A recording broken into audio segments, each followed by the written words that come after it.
All right. You want to move up front a little bit so that it'll be easier to talk and listen and. Okay, so I just wanted to go back for just a little bit to uh,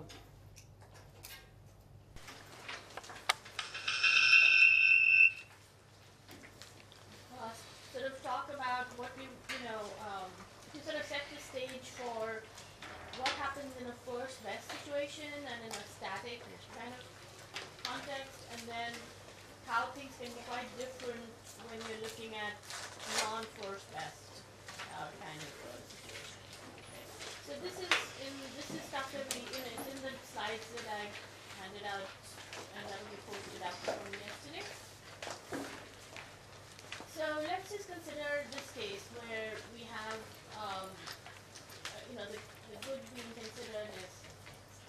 considered is gasoline, which we know is polluting, and the question is, what can we do to reduce the amount of gasoline consumption that takes into account the social costs of gasoline?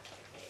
And the main thing that I want you to look at is that in this context, anything that we do to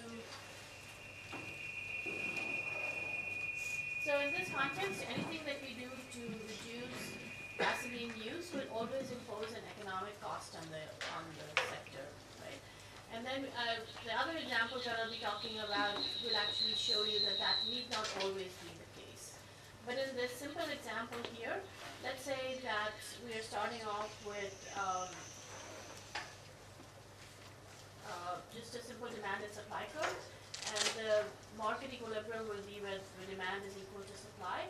So you would have your consumer surplus, which would be this. So we're looking at before, in a free market situation, that is your consumer surplus, and that is your producer surplus.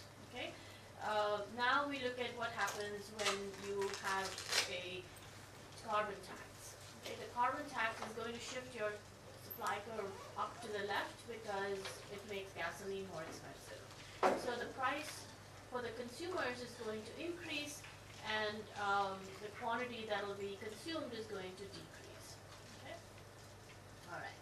So now we can look at what is going to happen to social welfare.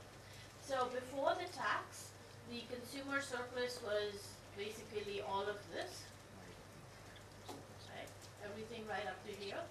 That was your consumer surplus. That is MABE. Okay. The producer surplus was this entire stuff in blue. Okay, so that's CHDKF. Okay, and social welfare, there's no government here, so this is just consumers and producers. So you just add these two up, and that will be this entire triangle right here. That's social welfare. But so this is, let's call this gross social welfare, because I have not taken into account the damages due to gasoline, the environmental damages. That's not being subtracted here. I'm just looking at, you can think of this as the economic welfare or like just the gross social welfare. So for a moment, let's just ignore the environmental effects. Just focus on the economic effects of gasoline consumption with and without a carbon tax. So now let's put a carbon tax, and which makes every gallon of gasoline becomes more expensive. So your supply curve shifts over here for the consumers, and the price is now going to be okay.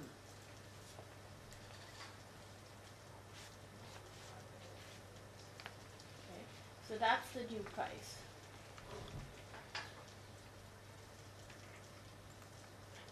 Okay. So the consumer price has gone up, which means that the consumer surplus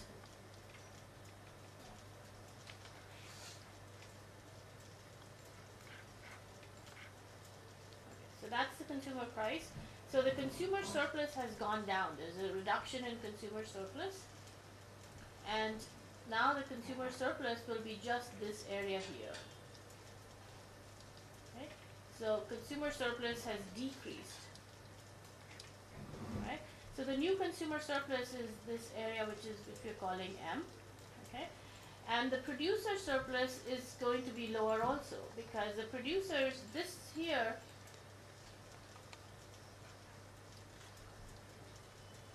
this distance between these two lines is the carbon tax. For every gallon of gasoline, that's the carbon tax. So this difference between the consumer price and the producer price is the carbon tax. So producers, after the tax, they're going to be getting this amount here. Okay, that's H, this is H plus D. So that's this area here. So this is consumer surplus now. This here is producer surplus after the tax, and this area here, that's the amount of tax. Okay, so from this itself you can see who's getting what as a result of this, right? The consumers will lose because their surplus has gone down. Instead of M plus A plus B plus E, it's only M. So they've lost this amount. The producers were getting C, H, D, K, F, but now they're only getting H and D. So they've lost C, K, F, okay? And the government is getting a tax revenue from the carbon tax. So they're getting this rectangle here, okay? A, B, C, K, okay? If you add these up, you'll end up with this. And this turns out to be this area here. That's all of this. Okay. So social welfare after the tax is going to be this area in green. And the social welfare before the tax, which was all of this, was this big triangle in red. Okay. So as a result of putting the tax, there is an economic cost, which is equal to this small triangle here. Right? That is the loss to consumers and producers. That's the economic cost of having a carbon tax. Right? So in this case, there is always a cost. There's a positive cost. So here we've not taken into account the benefits of preventing climate change. Right? We can do that, but here we're just looking at the economic cost of imposing a carbon tax on the economy, and this is always going to be positive in this graph. Okay? So that's what leads to this thing that, well, if you want to have environmental benefits, then you have to bear a cost. So we can very quickly just look at how, if you take into account the environmental benefits, then of course the story changes. So let's just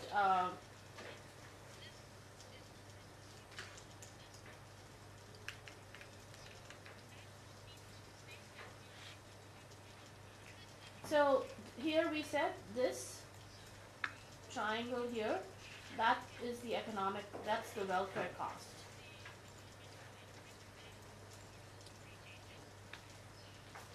Right? E plus F. That was the loss in welfare because of having the tax. What is the benefit of having the tax? Okay, so we can see that on this graph as well. We know that every gallon of gasoline is causing an environmental damage, which is, the difference between these two lines. So when you're reducing your gasoline consumption, when you're reducing it from this level to this level, you're reducing carbon emissions. Okay? What is the monetary value of that? You can measure that right here, and it's really this area here. It's this, the difference between these two vertical lines for this quantity of gasoline. Okay?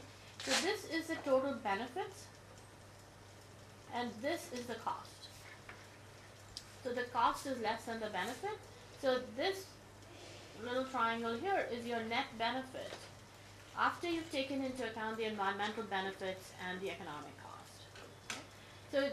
So there's always, so when there's an externality like this, having a government put a carbon tax which eliminates which internalizes that externality will always lead to a net benefit if you take into account the environmental side of the story as well. The environmental benefits will always be greater than the economic cost. Okay? But the point is that there is an economic cost. Okay? So what I want to do next is to look at, to describe to you some applications and situations where that is not always the case, where you don't necessarily have to have an economic cost associated with an environmental policy. Okay? Any questions on this? So in some ways, really the whole idea of doing welfare economics and doing this, cost benefit analysis using this really comes down to being able to describe the supply and demand curves for the economic sector that you want to look at. For the market you want to look at, if you can define what the demand and supply curves look like and maybe even numerically know what they are, then a lot of that, the rest of that analysis can be just done as simply as I just did it for you. Okay?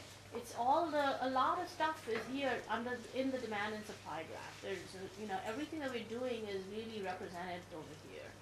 So it's not that complicated to do because it's easy to get demand and supply curves. And then you can look at how these demand and supply curves will shift when you have different types of policy situations. And then it comes down to looking at consumer and producer surplus and government surplus and so on. Okay? All right, so let's look at a couple of other examples.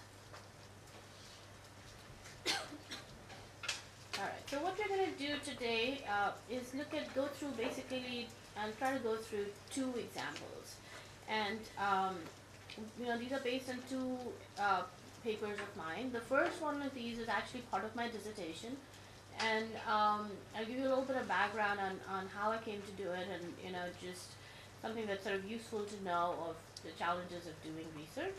And then the second is a more recent paper. And they provide two very different examples, but of how, of sort of combining improved technologies and policies to achieve abatement and how you can, do welfare analysis. So, so the two problems that I'll sort of describe to you are, the first one is that, very often pollution is kind of worsened because we are not using our inputs efficiently, right? So if you think about, energy use, we are often using very energy inefficient appliances. And so for every unit of, when you're heating or air conditioning or, when you're driving your car, you're not always using all the energy that's going into it. A lot of energy is wasted for various reasons. And so for every unit of service that you're getting, you're generating more carbon emissions than you need to. And so there is, often there are better technologies that are available, and yet we don't adopt them, right? We know that there are better ways, more energy efficient technologies are there, appliances and so on, but we don't go and change our refrigerator every time a new technology comes about because it is expensive to do that.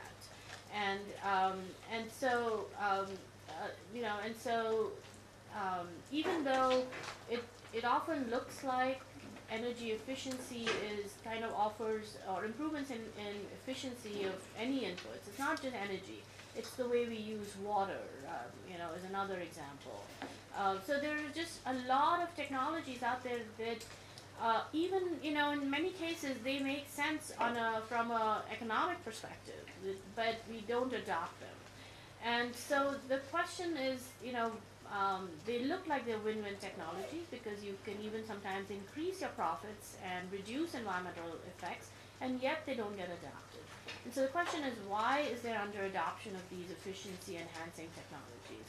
And so that's one of the things we'll talk about today as well as tomorrow. And very often it really comes down to recognizing that not everybody benefits the same way from a new technology. And so the gains and losses are different, and therefore you will not see everybody adopting technology that may look really good. And the second is that often there are policy distortions that actually make us behave in a different way than what would be socially optimal. So often, for example, if you can say, electricity may be so cheap that it really reduces any incentive to conserve electricity. Or water is free, and so you don't really need to adopt a better water using technology. So then the question is, how can we modify the policy so that it creates incentives for us to use the most efficient technology? Okay? So that's one set of questions, and that's very general in the sense that you'll encounter that in much of the research you're doing as well. You'll be able to see that it's this combination of inefficient technologies and inefficient policies that really makes the whole pollution problem worse than it needs to be. And and you say, well, what can we do to fix that? Okay. The second type of research problem comes about when, is when you're looking at how can you reduce pollution by introducing or adopting a new technology, not just from an efficiency perspective, but just a different technology that can produce less emissions, but it's also more expensive. And again, here, the example I'll show you is where there's again heterogeneity, and this heterogeneity is across locations, spatial locations. So in some places it makes sense to adopt it, and in other places it doesn't. And so how can we characterize that in an economic using an economic framework, and understand that how do we get the places where it is not so profitable to adopt right now, how can we make it profitable? What policies would work, and which would be more effective? And in both of these examples, we will look at what happens to the welfare costs of trying to do this. Are these welfare costs always going to be positive, in the sense that is it always going to be more costly from an economic sense to do these two, in these two situations, to sort of do something different? And then the third story that's sort of embedded in what we talk about today is that it's not just that the technologies exist and they're more expensive and how do you get them to be adopted, but it's the fact that our markets, we have governments, as I said, intervening, and in some cases they cannot impose the first best policy. They cannot put a pollution tax for various reasons. In other cases, they try to make matters worse. They make matters worse by subsidizing the wrong things or by trying to intervene in the wrong way. And so in that case, the question is, what is the optimal way out of that? Should we leave all those leave the mess it is and just try to superimpose a carbon tax on that? Or should we first try to clean up the mess, get back to kind of a, policy neutral situation, and then start looking at environmental policy on top, So it's a combination, like how do we what mix of policies? When you have multiple things going on, what is the optimal mix of policies that should be used? And so we'll start with that in the context of the power sector in India. And so this was really, something that came out of my dissertation research. And so really it was sort of 25 years ago that in 92, so it's literally around this time of the year when I was a PhD student, very much like many of you. And I came to India and I wanted to, so that was the time in 91, I think, or around 91 and 92, they had the Rio conference that was a follow-up on the Kyoto conference, looking at ways to move that forward and create a framework for different countries to come together to reduce carbon emissions. And so a lot of the discussion at that time was, who should do the abatement? And that's continued even now. I mean, 25 years later, we still have the same discussion. Really, which countries, who should do it? Who should be responsible for abatement? Should it be the developing countries? Should it be the developed countries? And is it fair to ask the developing countries to, compromise their economic growth by trying to abate when it's really the fault of the developed countries and they created the problem and they should find the solution? And so you had all of those discussions. And so, and the electric power sector, because of its heavy reliance on coal, is the number one source of carbon emissions globally. In every country, electricity is the culprit for the largest amount of carbon emissions. So when I was trying to think of what I wanted to do for my dissertation, and I was thinking of looking at carbon emissions, because that's a global problem, and I'll work on it in India, but it'll be relevant, everywhere, and so I wanted to look at that. So I arrived in Delhi and had actually really not too much of an idea about, what the situation was with the power sector and what were the solutions and all of that, where I would get the data or any of that stuff.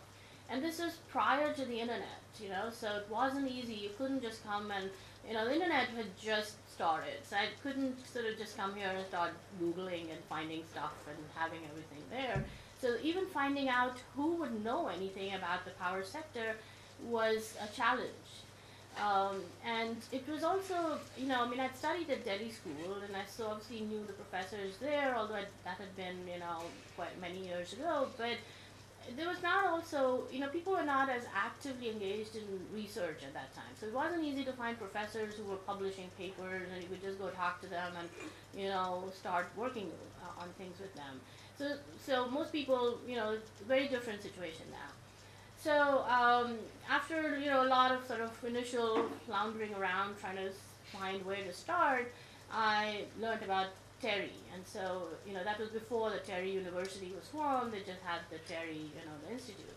So I went to TERI, and TERI didn't have any economists, or not too many. They were really mainly engineers and other disciplines. So anyway, I found a person, and I started talking with him to find out what is the situation with the power sector, and so he was, he provided a lot of engineering, technology-based information about, how the problem with the power sector in India is, of course, we'd all experienced the problem. There were always power cuts and, load shedding and the variability in all of that. So we'd all experienced it as consumers, but the problem really was that the power plants were not operating efficiently at all. So, and a big reason for they're not operating efficiently is because they were all using Indian coal, and Indian coal has a very high ash content. So it's not very efficient. So for every ton of coal, the large share of it is ash, and the heat you get out of it is lower than you would from the best quality coal. So there were a couple different options. You could, clean the coal. You can wash the coal. There's a whole technology for doing that, and you can improve the efficiency of the process. Or India could import better quality coal from other countries. And so Australia was the nearest country from which you could import coal. They have much higher quality coal. But because we have, this thing that we wanted to protect employment in India, we had put a very high import duty on imported coal from Australia. So no imports were allowed. We also did not wash the coal because there was no investment in having coal washing. And, so the whole process was pretty inefficient. The sector, it was all, 100% of it, or 95% of it was owned by the government. So you had these state electricity boards that owned the power generation, and then you had NTPC, the National Thermal Power Corporation. And the state electricity boards were running huge losses. They were so inefficient, and they were like piling up, just unable to cover their costs. So that's sort of the general situation. And then the question was, okay, so what question can I analyze out of this, and where do I even get the data to start the process? And so the first thing you think of as an economist is, well, why aren't people why don't they adopt these better technologies, and what are the costs and the benefits of doing that? And but you need to know what is, you need more information about the cost of production for the power plants, what would happen if they adopted, what are the gains, and so that required going and finding data. And so I went to the Central Electricity Authority. I went to lots of places, the ministries and this and that, and half the places won't even let you in as a student. You come, and especially if you tell me you're a student from the U.S. The first thing is like you must be with the World Bank or CIA. Everything is classified. Nothing, we can't tell you anything. So they wouldn't, half of them, hard to even get past the doorman, they wouldn't even let you into the door of these buildings.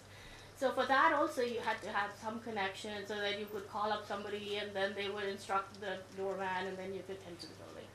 So I spent, like the first 2 months that I came back here just wandering around these ministries and the Central Electricity Authority, going to one office and another office, and they would, just say, ye to hai nahi, and, whatever.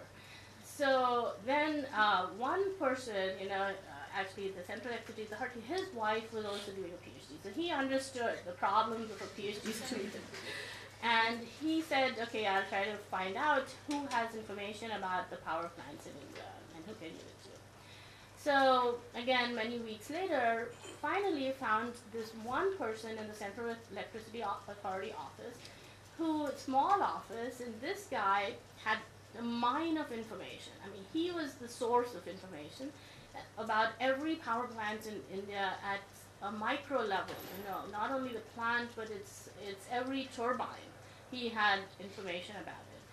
And the reason he had to keep that information is because every time there was a question in the parliament about any power plant, they had to give that information right away. So he needed to keep that data. Which power plant, what do they produce, what do they use, where do they get their coal, everything, all the costs and the production, and So that was great, and he agreed that okay. And the thing was, he only had 4 years of data because he only had Godrej cupboards which could store files for 4 years. So more than 4 years, he would throw them away, and that it was just restricted to whatever could fit in his office in those 2 Godrej cupboards, and that was it. So he said, well, you can get this information, but I can't let you take it out of the office because it's confidential.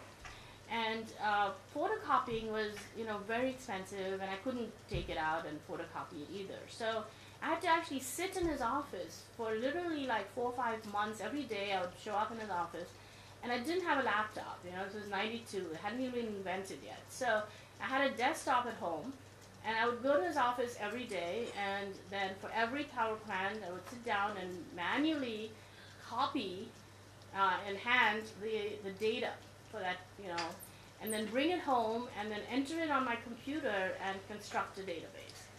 So it took several months of doing that to actually create a database.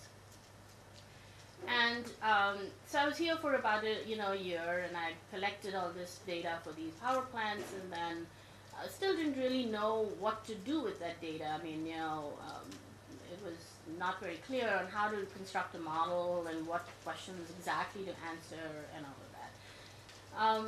So anyway, so I'll sort of describe to you one of the things that, I ended up doing quite a, 3 or 4 papers based on that research, but I'll describe to you one of the questions that we looked at and how we thought about it and some of the simplifications that we had to make in the process.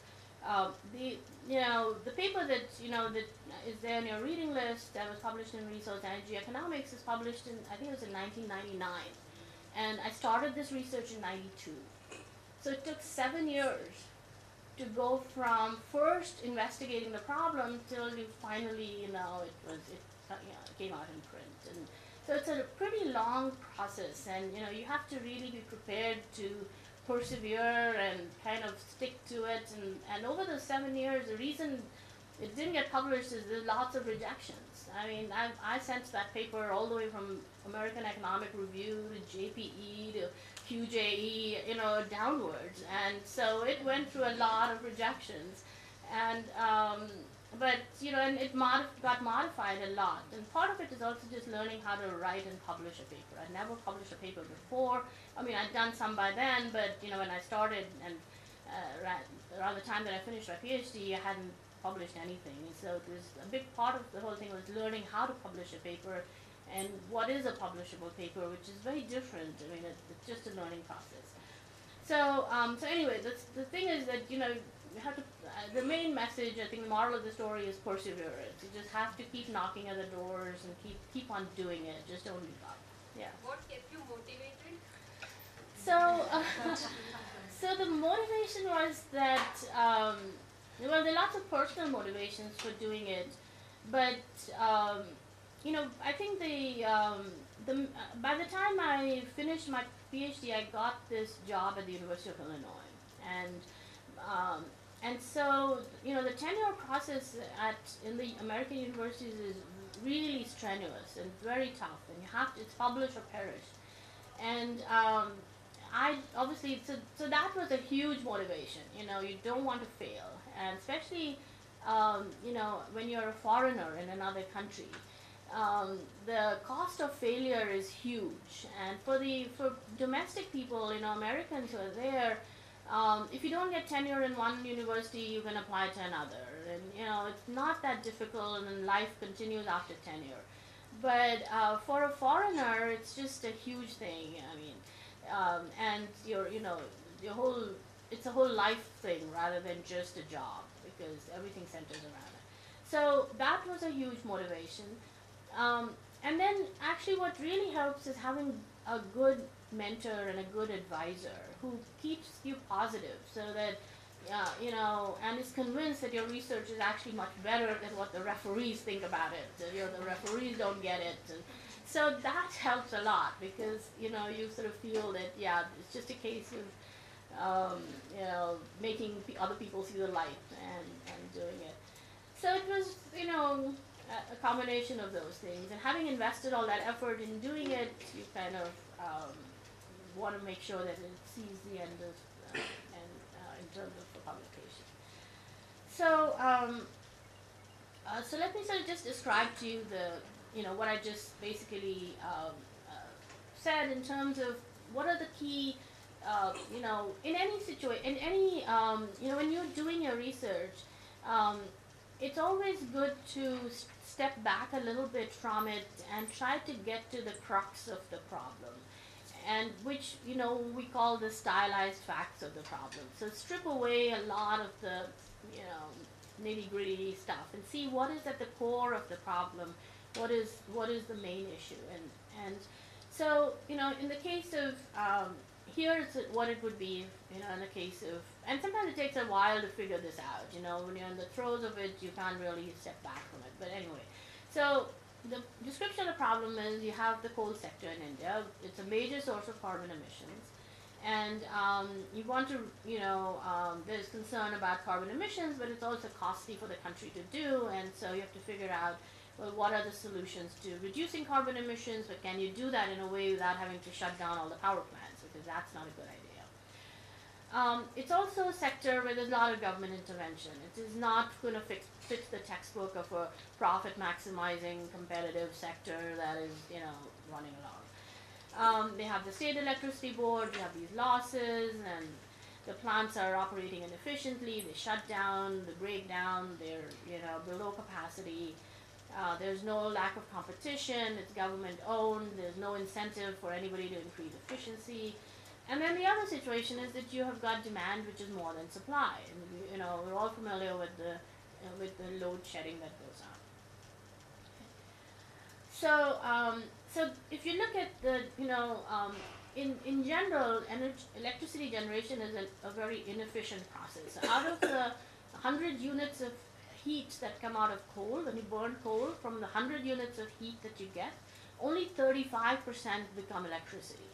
Okay, so the efficiency of even the best of these coal-based plants, is about 35%. It may have increased now to 40-45, but it's pretty low. And the power plants in India were operating at anything from like 13% to 31% in my sample, right? So they were even below the actual efficiency, which means that when you burn coal, you're going to generate emissions. And if you're only using 13% of that for electricity, you're wasting the remaining, energy that you could have used for the same emissions. So per kilowatt hour, the carbon emissions that are being generated are way more than they need to be, because of just the inefficiency of the power plants. All right. Now they could increase the efficiency if they got, like I said, they could wash the coal, or they could get this high quality coal from Australia. And if they did that, not only would the efficiency go up, but also the power plants would have fewer maintenance problems, and their ability to produce more, run more for the whole year would increase. The output would go up, and so and we know there's shortage of electricity. So why not run the power plants for maximum amount of time in the year to generate as much electricity as you can produce? And that was also not happening. So you have, below capacity production and high emissions per kilowatt hour. Okay? So you've got the technological problems, you've got the policy and the institutional problems we've just described, and Now, what are the choices for the sector if you want to cut down emissions? Well, for the abatement, you could either reduce electricity generation, and you can cut down carbon emissions, or you can get better quality coal and lower emissions per kilowatt hour. But if you lower emissions per kilowatt hour, there's no guarantee that it would lower total emissions, right? Because on the one hand, you're lowering your emissions per kilowatt hour, but on the other hand, you will increase kilowatt hours produced because the power plants can now run more, there's more demand for electricity, so your emissions could go up.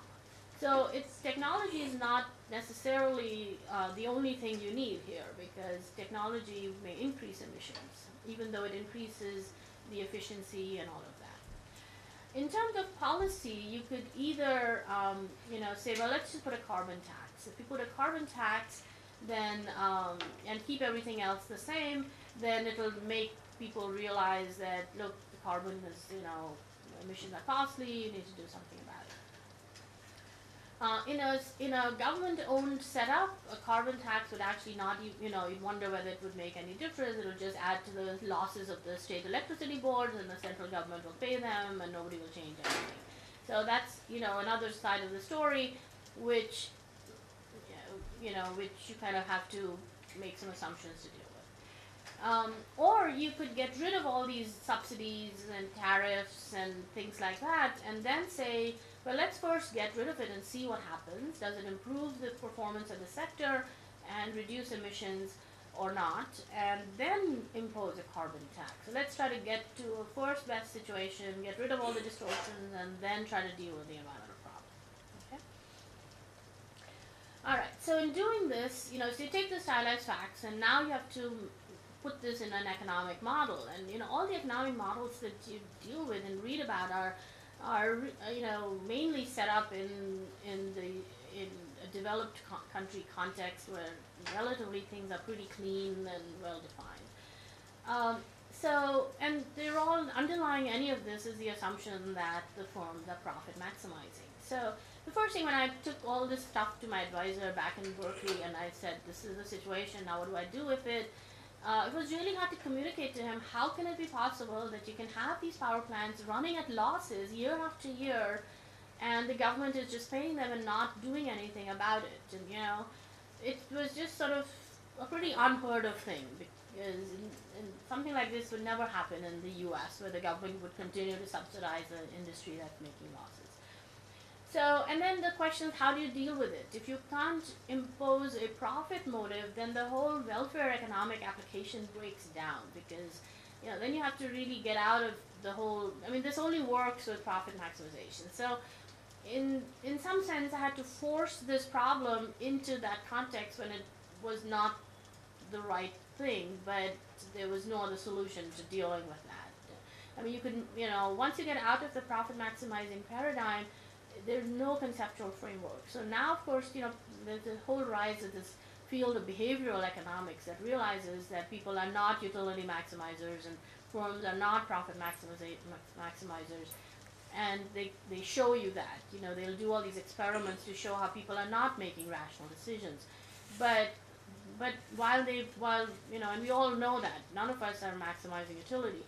But there is no theoretical framework that allows you to say, okay, so what is the alternative way to model something like that? Should we assume there's no grounding for that? So it's an empirical fact, but there's little conceptual,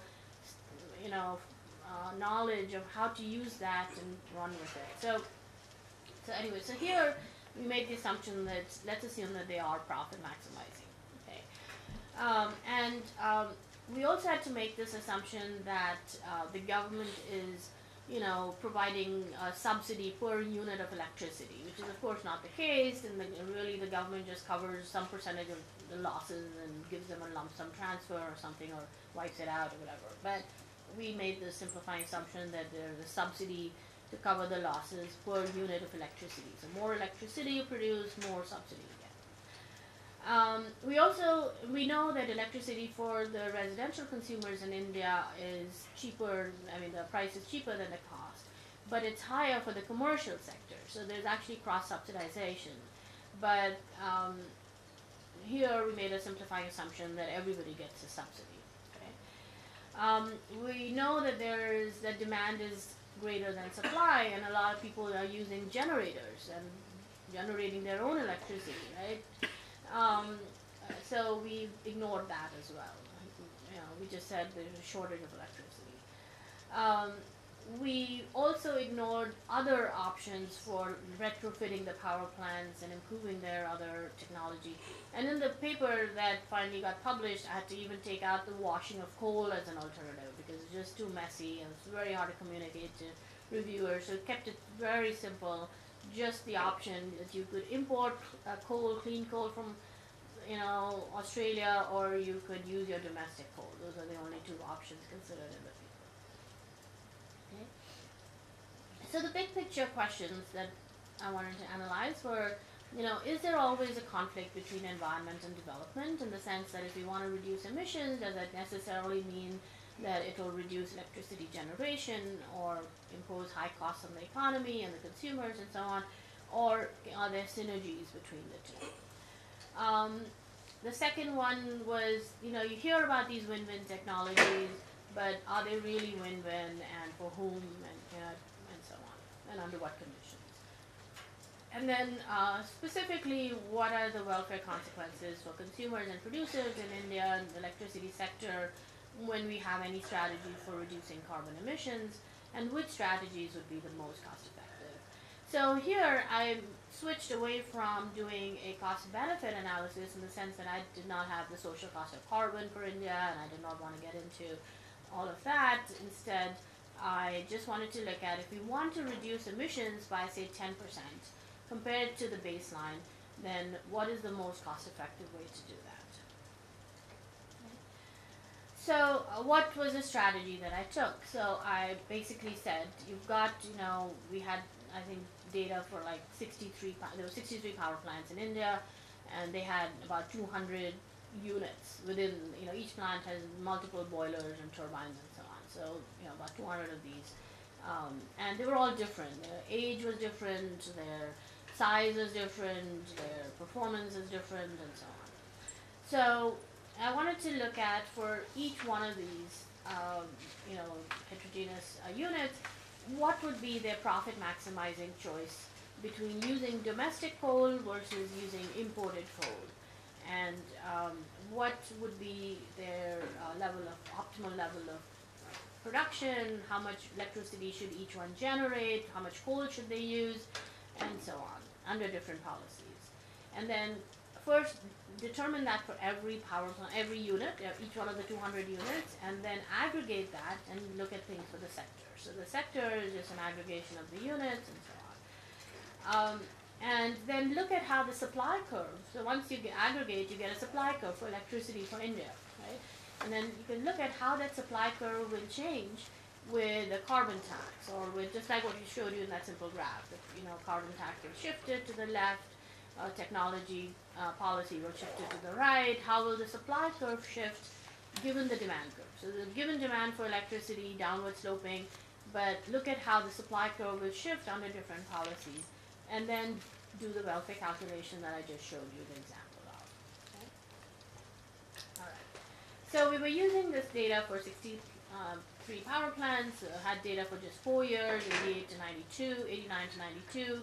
And these power plants were heterogeneous for various reasons, and we wanted to do just a short-run analysis. So I was going to assume that the capacity of the plant's already built, the maximum capacity is fixed, the technology is fixed, and we're not changing any of that. So we're only looking at what can be done immediately to improve the efficiency of these power plants by just changing the inputs that they're using.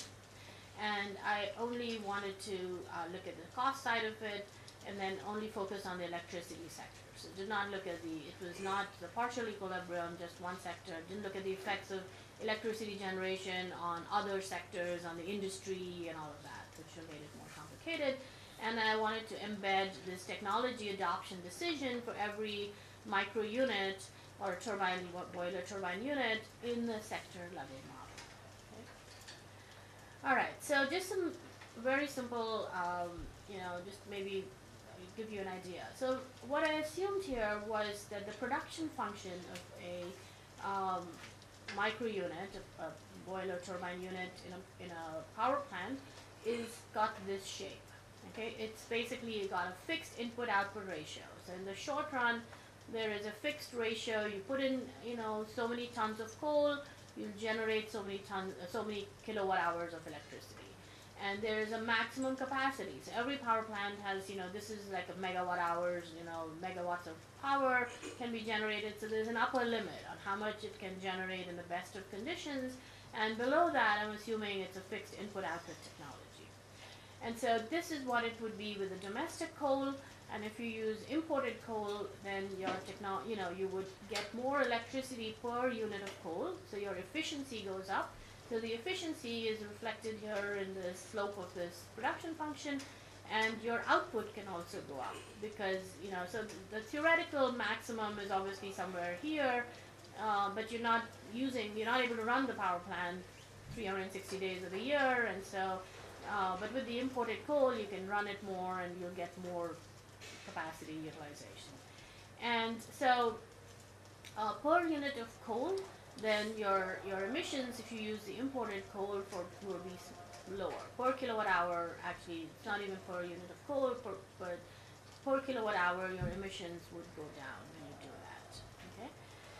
So, so the production function was actually really pretty simple. I mean, it's, and it's really that this output,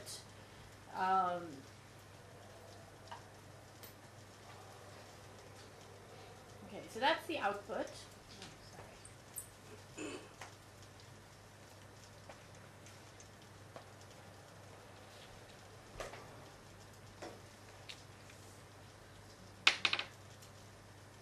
Okay, so that's the production function. Y is the output.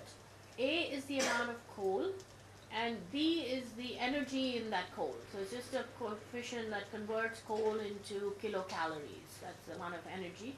And H is the efficiency, so it's at 35%. So you have your, the 100 kilocalories in the coal, you multiply that by 35.35 and you will get 35 kilocalories of electricity.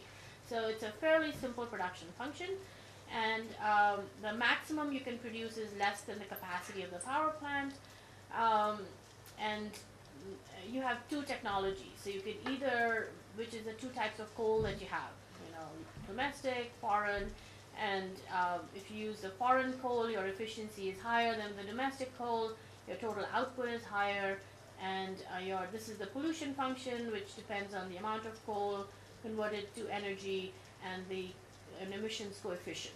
Okay, and imported coal has a lower emissions coefficient than domestic coal. Okay, so pretty straightforward way to represent the production and the pollution functions. Okay, so now you have to say, well, how do these power plants, how do these units make their adoption decisions? So let's model that. Right? So there's, you could do this in a two-step process. So the first step is with any given technology, you look at what is the amount of coal that the power plant should be using, and how much electricity will it generate given the price of electricity, the price of coal, and things like that. And then it's going to look at its profits with technology 1, its profits with technology 2, and it'll choose the technology that gives it the highest profits. Okay, so it's quite intuitive, but the two-step process. So given the production function that is shaped like this, normally, you have a production function which will be like that, and you look at the price of your input and you will max, where that's tangent, and you'll say that's the amount that it should be producing. That's the amount of the input it should be using. You have the price of the input, and it's basically marginal product equal to price of the input. Here, because you have this type of a production function, it's a more discontinuous choice. So if it's if the price of if it's profitable to produce the unit, to operate the unit at all, it'll really be operating at the corner solution here.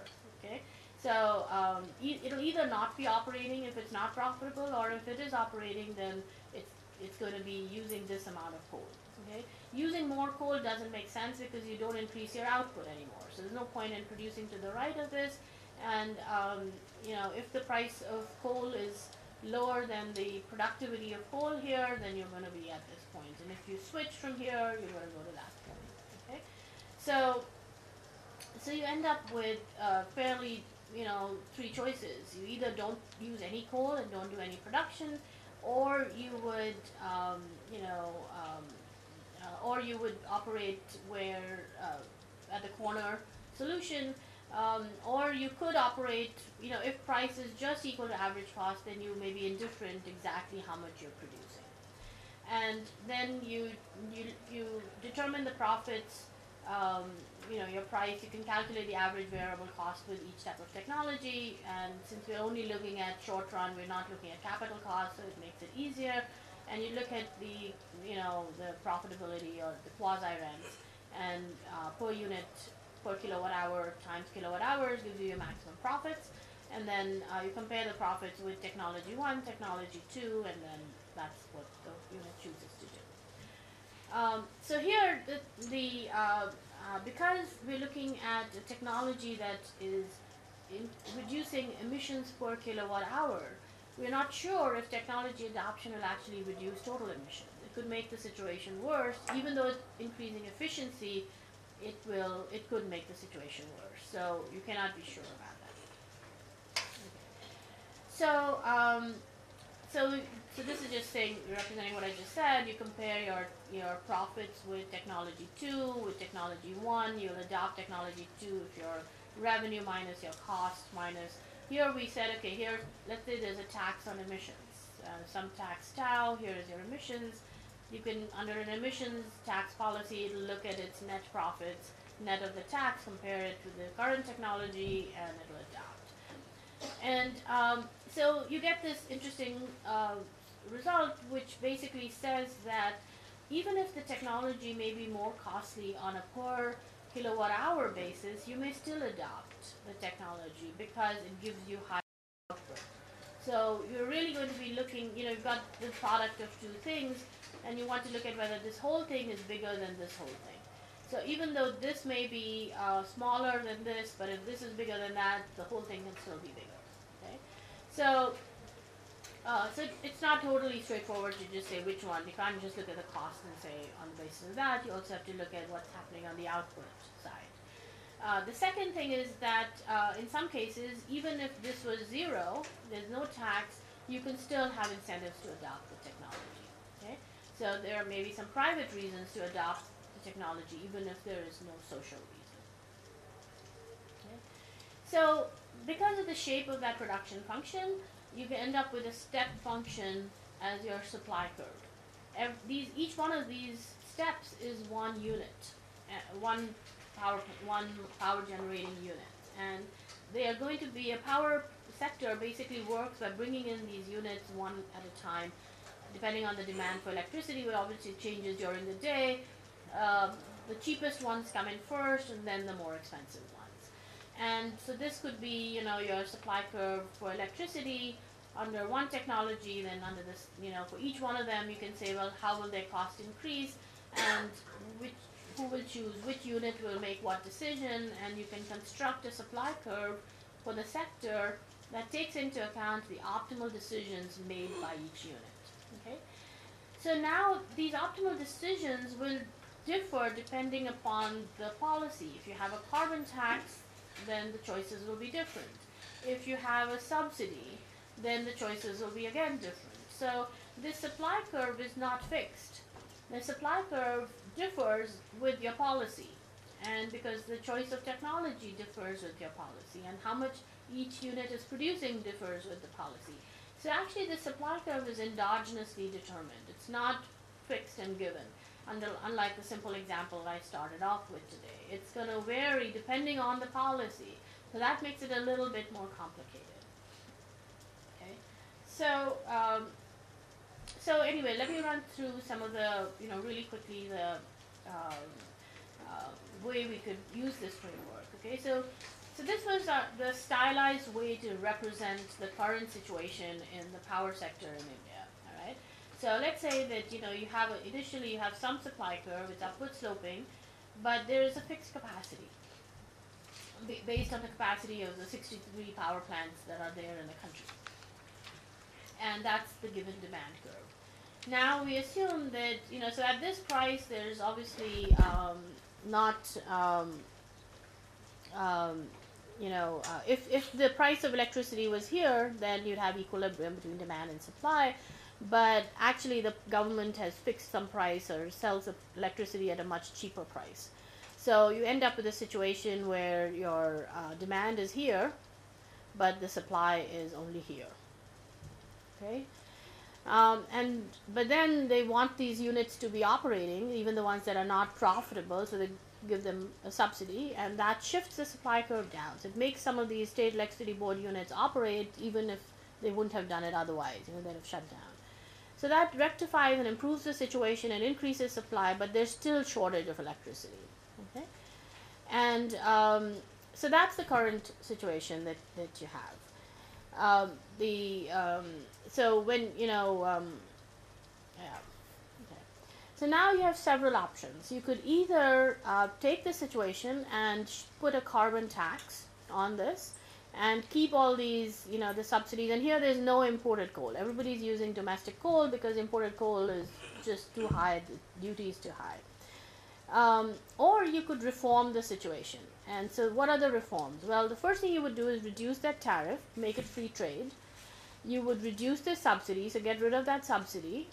And then you would have pricing based on marginal cost rather than on fixed price by the government. So those are the policy reforms that would make this into a first best situation, get rid of all the distortions. And then after that you could impose a carbon tax. So those are the alternatives that we wanted to consider. You either just put a carbon tax, keep everything as it is, or get rid of all the all these distortions and leave it at that, or do both. Get rid of the distortions and put a carbon tax. And so you start out with this situation that we had initially, and you can, so here, this is our original. I'll go through sort of one example, and then we can look at quickly some results. So here is the supply curve, and now, this is without the subsidy. With the subsidy, it's over here. And now let's say you put a carbon tax. Okay, the carbon tax will shift the supply curve up here, somewhere here, but the government keeps the subsidy. So you have the tax on carbon, but the subsidy on electricity, so that brings the supply curve over here. Okay, and we had to say, okay, now at that point you can't keep the price of electricity fixed because it's not feasible. So so this becomes your new supply curve with the tax and the subsidy, and will be the level of production. All right. So you can now say, okay, what is going to happen to the social welfare? All right. So let's just look at what happens under the base case. In the current case where your production is happening here, right? That's the amount of electricity that's being generated after the subsidy. Your social welfare is actually all of this. I mean, if you look at the consumer and producer surplus, you'll find that it will be everything here, all this area here. Okay. That's the consumer and producer surplus, but the government has to pay a subsidy, right? So the amount of that subsidy is this, all the way up to here, because per unit subsidy. Okay, so you have to subtract this out of that, and when you do that, you find that your net, and you take into account the fact that so when you do that, you find that your social welfare turns out to be this amount here. It's basically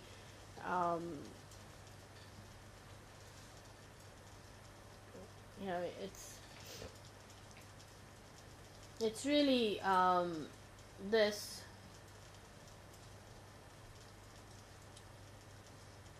minus that.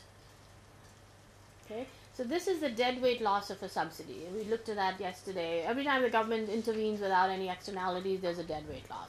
So it'll be this consumer and producer surplus net of the subsidy, and it'll be that minus the F, which is this little triangle. Now you put an emissions tax. It reduces your electricity generation to that level here, and there is some tax revenue and all of that. So your net loss of social welfare because of production has gone down from YA to YB, actually you lose this area here. This area is G.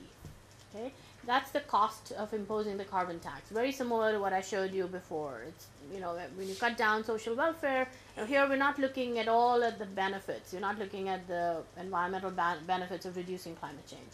This is only looking at the cost to consumers and producers of electricity.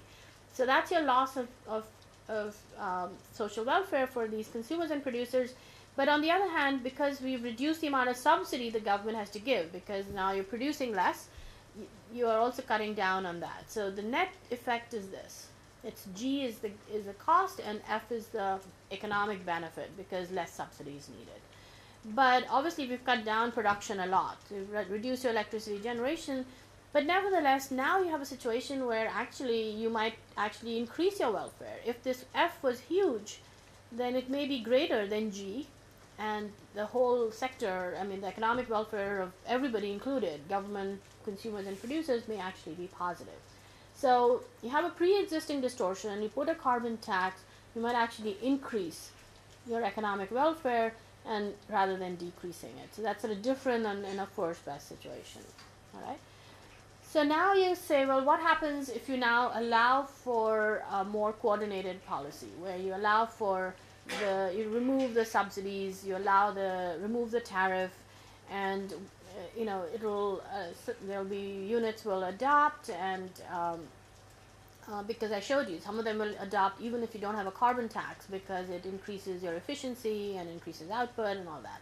So, and of course, all of this is hypothetical. So you then have to do this with actual data. So, this is just saying, supposing they adopt, some of them adopt, then it's going to shift your supply curve. Instead of this, let's say it shifts your supply curve way out here. So you can now, your production increases, your cost goes down, because you don't have, you have less shutdowns and all of that, and you can produce more electricity. So now you've gained a lot of this social welfare. Producer surplus has actually gone up over here. You don't have the government subsidy, and it's quite possible that your net welfare might actually be higher. Okay, so of course, whether or not that's the case depends on how many actually adopt and what the cost of adoption is and so on. But that's a theoretical possibility. And after you've done that, now you impose a carbon tax. So the tax will move the supply curve up here. It'll reduce your electricity generation compared to here, but it's still more than what it was before. All right? So you're producing more electricity, generating less emissions, and your social welfare is higher because this whole area has increased.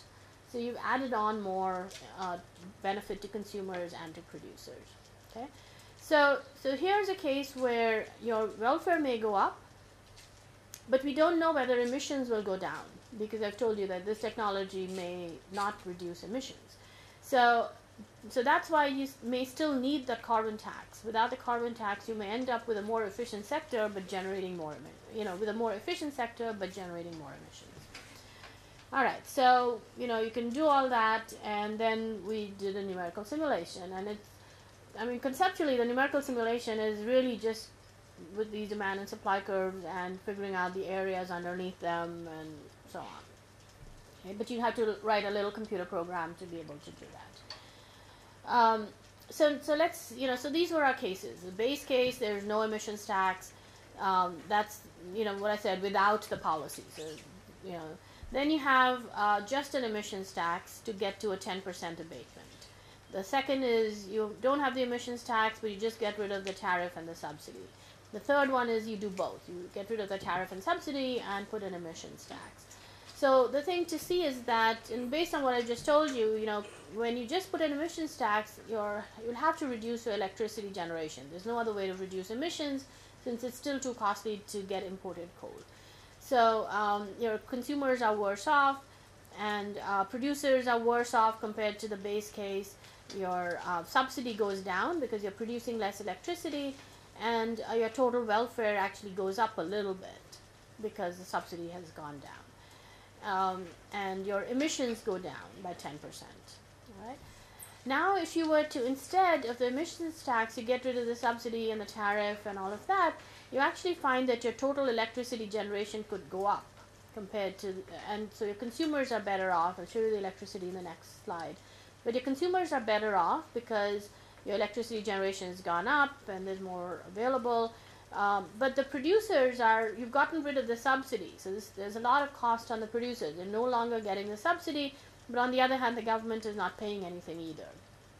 So your total welfare is higher, and your emissions are lower than here, but not as much as what you would want. You don't get the 10% reduction straight away, but less emissions than before. So now you still want to get to, let's say 10% is your target. So you need to put a tax to reduce it all the way down to 10%. So you have to have a carbon tax. And when you do that, obviously consumers are not as well off as they would be without the tax, but better off than, well, they're actually not as well off as they are here. Their consumer surplus is lower than this.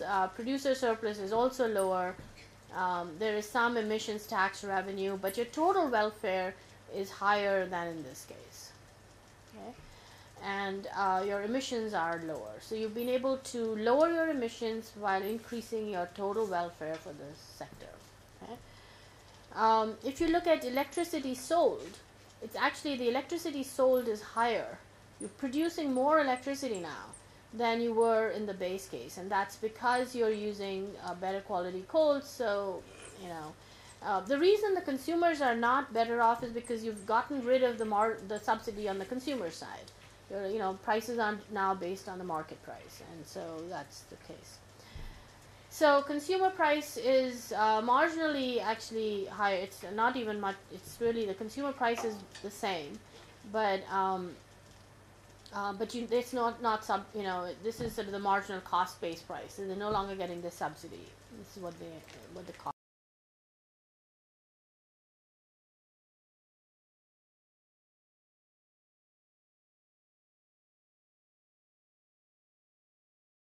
Which are really inefficient have to shut down. It's better to have them shut down than to be giving them subsidies to keep operating. But the other units which are more efficient produce more. So you can produce more electricity but not have the inefficient units, you know, producing. Not all of them use the imported coal. Only 37% of them use the imported coal. So, you know, you allow them to decide what is the best way to produce electricity, and the total coal use actually goes down. So your emissions can go down as well. Okay. All right. So this is a case where you have existing distortions that you can get rid of, and they can make the situation worse than it needs to be. So you can look at various ways to cut down emissions that involve either getting rid of those distortions or you know, and at the same time providing some incentives to reduce pollution. And so what we find here is that if you do this in a coordinated way, it leads to better outcomes. You have more electricity, you know, less coal use, and less emissions. Whereas, so if you start with a second best situation, then in fact there is some opportunity to get this kind of a win-win outcome, where you can have higher social welfare, more output electricity, and less emissions. And it doesn't always have to be the case that environment and development objectives have to conflict with each other. Very often they're conflicting because of the wrong institutions and the wrong policies. So that was the moral of the story. All right. So maybe just a couple questions, or we can take a break. If you have some questions, we can talk about them now, and you know, and then take a short break and come back. So how about the demand curve? You have to assume something.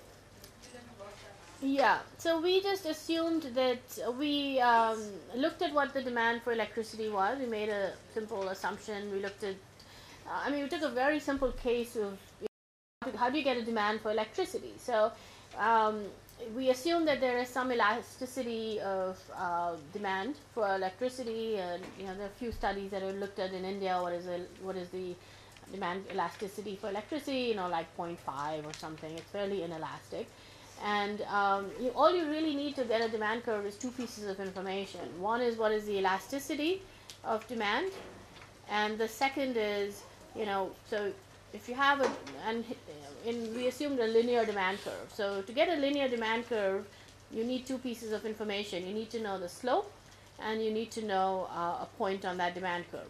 So you know this point. This is the amount of electricity in 1992. This was the price of electricity. This is the quantity of electricity, and the elasticity is 0.5. With that information, you can draw the demand curve. And it's a static demand curve, so we're not looking at any shifts over time or anything, and we assume that that's constant. So, yeah. What do you think about the feasibility of reducing 30% emission by 2030 at India plant? Because India still generates 50% of electricity from coal, and IEA predicted that India will be the most energy consuming country by 2030. And our renewable energy market is still not developed. And studies suggest that to integrate the renewable energy grid with the mainstream grid, it will take around 20 to 30 years, 20 to 22 years. So considering those factors, so is it feasible to reduce India's emissions by 30% within the period of 30 years? Probably not. It's not going to happen. I mean, the thing is, of course, it's possible to do it. The cost of solar technology is going down a lot, and India is rapidly adopting it as well.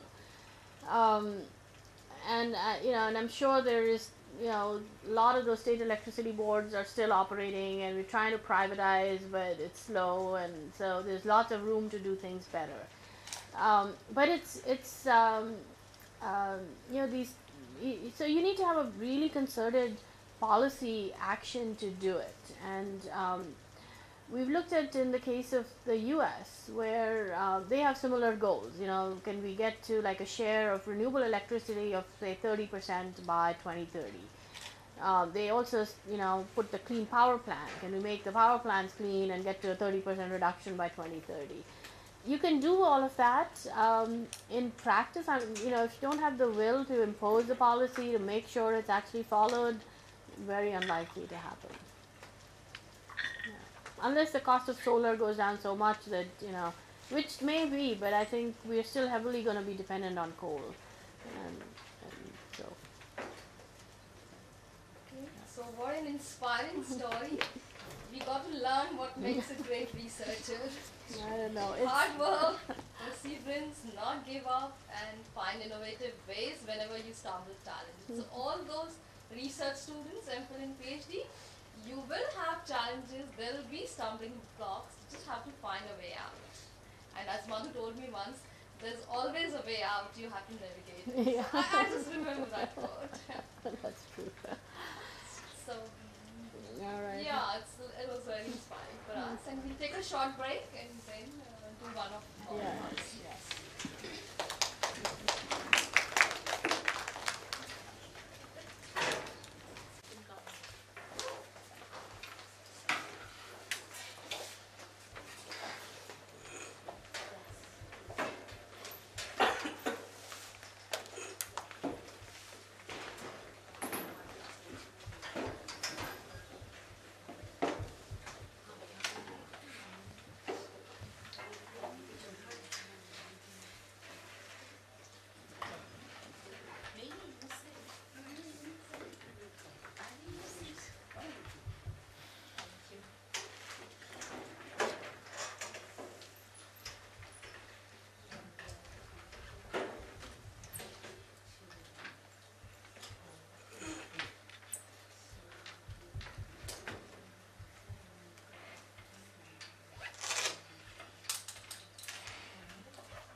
So, no, just waiting for this to.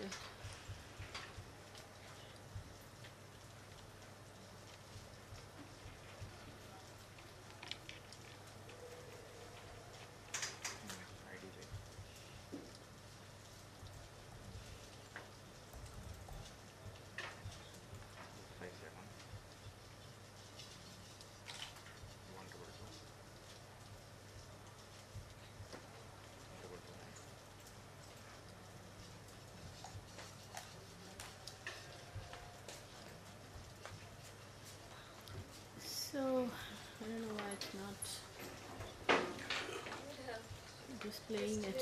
Same problem. Same Not problem. sure why. The vendor was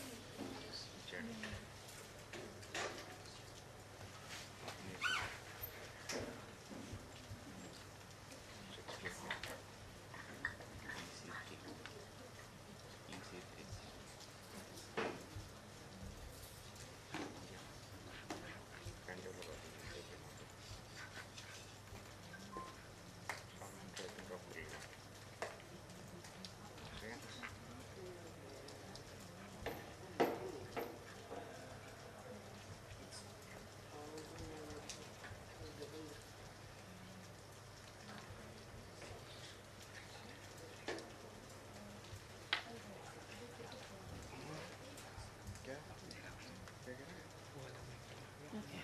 All right, we got it. Okay, so the second example that we'll talk about is in the U.S. context, and it's a different approach, but it's basically again, doing welfare analysis to a different set of policies in a different context. And so let me sort of describe to you what the problem is, and then again, here we're looking at the transportation sector in the U.S., which is the second biggest source of carbon emissions next to the electricity sector. Okay, and in the U.S., same thing that is happening in India now. We're trying to get people to reduce their use of petroleum and switch more to renewable fuels for driving their cars. And so anyway, in the U.S. it was based on this thing. We get a lot of our oil from the Mid East. We want to reduce that. India too. Want to reduce dependence on oil imports. We're a huge importer of oil in India, and so that's the other reason. And we of course want to reduce carbon emissions by switching to renewables and so on. So what the approach that is taken in to do that is to produce fuel from agricultural crops, and in the US they are able to do it from corn. In India they can do it from sugarcane, and there are also many other jatropha has been looked at, and there are other ways to produce biodiesel. So you can either produce biodiesel that can go into the diesel trucks and things like that, diesel cars, or you can produce ethanol, which can go into cars which are running on petroleum. Okay, so the problem that that has led to is that you've had all this negative controversy and all the controversy about U.S. producing biofuels from corn, because that corn is used for food, and so it's been blamed for increasing poverty. You're taking food away from the poor and putting it in your cars, and there's also been other concerns about how corn production itself is very environmentally damaging, because it uses a lot of fertilizer, it causes a lot of pollution, other pollution, and so on. So so there's been so the more recent work is looking at other ways to produce biofuels not from food-based crops, and so the current work is looking at different types of perennial grasses or trees and so on, which are not going to take divert food production to fuel, and so we'll talk a little bit about it. But what I want to sort of do focus more on sort of alternative approaches to actually that were used or are being used to get a large-scale switch away. Like we saw, how do we get 30% of reduction in emissions, or 30% of our power from renewables? And same thing in the U.S. They have these very ambitious goals how do we get 25% of our fuel from renewable sources, and what are the implications of that? Is that necessarily going to come at a huge cost to the economy, or not? And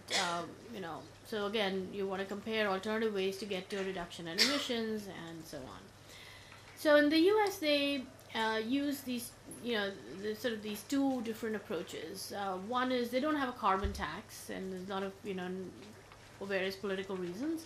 So instead, they decided to have a mandate that said that you have to consume a certain percentage of the gasoline has to be blended with ethanol, and that by 2022, the goal was that they should be producing 36 billion gallons of biofuels. So just to put this in some context, in India, when I a few years back when I looked at this same issue for India consumes something like the total consumption of petroleum in cars is only like 20 billion gallons.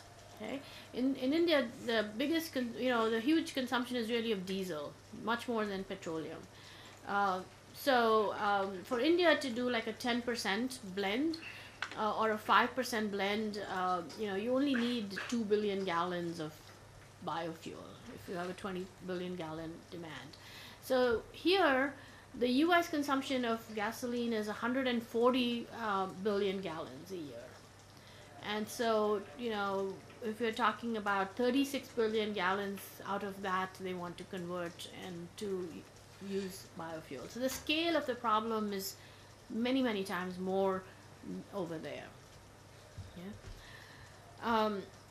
So there's different approaches that you could use. You could mandate it, and there the mandate is really a mandate. You have to comply, otherwise there are penalties. And in India, when you have that, it's more like a wish, right? We should get to 5% blend or 10% blend, and we're actually at a 3% blend, and but there it's really enforced. So you could either say that there's a certain quantity, you have to blend it, otherwise you pay a fine.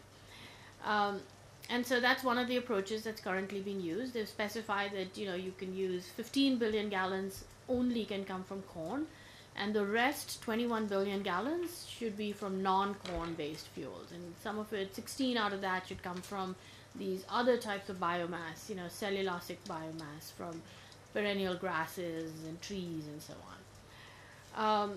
So it's sort of a quantity limit. The other approach to do that, which is what is currently being done in California, is that they put a performance standard. So they said, we want to reduce the carbon intensity of transportation fuel by 10% or 20% by a certain date.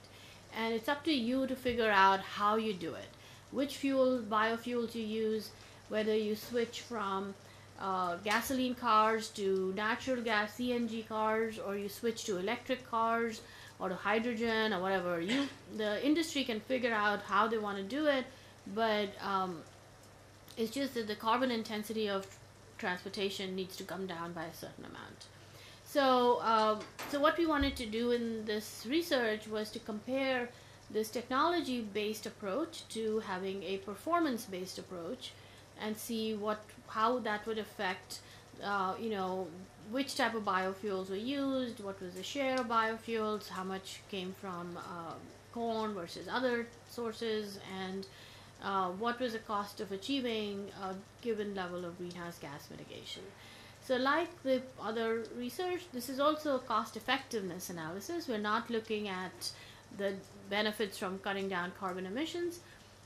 We're looking at, we normalize the low carbon fuel standard, so it gives you the same emissions. We keep emissions the same. So you have to, we talked yesterday about how you have to keep the scale the same for comparison. So we keep the quantity of emissions reduced the same, and look at the cost of achieving the same level of reduction. And then, we also run a carbon tax scenario to see would a carbon tax be better in terms of the cost. Okay.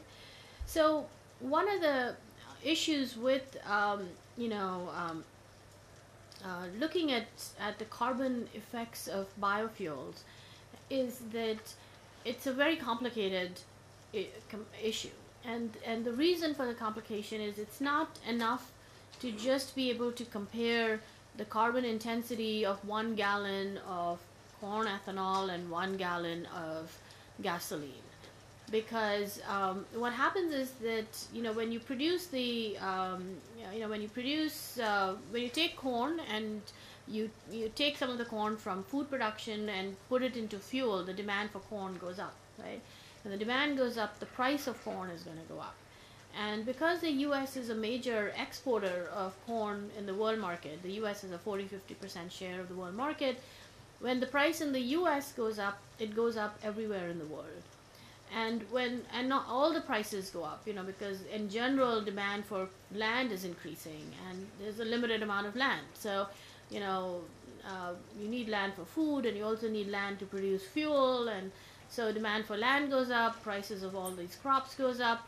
And so, if you recall, in like 2008-9, prices of crops worldwide had gone up tremendously, and the price of gasoline at that time was also really high. And so the increase in the price of crops worldwide was blamed a big deal on biofuels in the US. So so because of this impact on the price of food crops, and the expectation is that farmers are going to look at these high prices and they will start cutting down trees, deforestation will increase, and land will get converted from other uses, and people will start growing more crops because now the prices are going up. Okay, so when you start doing all of that, and you're going to cut down trees, and you're going to go and start planting it in areas which are otherwise like native, grasslands and stuff like that, you lose a lot of carbon. You generate emissions because you're transforming land into which is a sink for carbon, you're making it into a source of carbon emissions. So this whole phenomena is called indirect land use change. And so, when you're looking at the effect of, what is the effect of biofuels on carbon emissions, it's not enough to just say, okay, we've displaced, so much of gasoline with, 25% of the gasoline with biofuels, and biofuels are 20% cleaner, so our emissions will go down. Because you have to take into account the fact that it's possible that your emissions due to land use change may increase in other parts of the world, and that'll have an offsetting effect on your global carbon emissions. So that's one concern. The second concern is that the US is a huge importer of gasoline. We are the largest importer of gasoline in the world market. So when the US cuts down its consumption by 25%, that'll have a big impact on the world market for oil. And so, as the US imports decrease, it'll decrease its imports, the price of oil will fall. And in part, we've had this big reduction in oil prices, and in part at least that's been not because of biofuels only, but because of we discovered shale gas in the US, and that really reduced our demand for natural gas, and oil prices went down at least in part because of that. So changes in energy demand in the US have an impact on the world market. Now, if the world price of oil goes down, what's going to happen to the world consumption of oil? It'll increase, right? So, the price everywhere goes down, and, even in China and India and all the big heavily populated countries, demand for oil goes up. So you can see the big consumption of, cars has increased over time, and so again, even though you are reducing a consumption of oil in the US, it increases in the rest of the world. So this is called the rebound effect, which is that when the price goes down, there's a rebound in the world market, and that offsets some of the benefits of displacing oil in the US. Okay, so these are two reasons, and there are other effects like this, right? So when you're looking at, so it's not a contained problem. There is these indirect effects that happen in the rest of the world. So this is sort of an example. We talked about technological externalities and pecuniary externalities, right? So technological externalities is the fact that you have carbon emissions, there's no market for carbon emissions, and you need to have the government to have a policy. Pecuniary externalities are those that happen because market prices change and therefore behavior changes. So this is a combination of technological and pecuniary, because on the one hand you're trying to deal with a technological externality. So the government puts a carbon tax or puts a standard and says, let's switch to biofuels. That affects the food market and the fuel market. It raises food prices, and that has repercussions and causes changes in land use. It also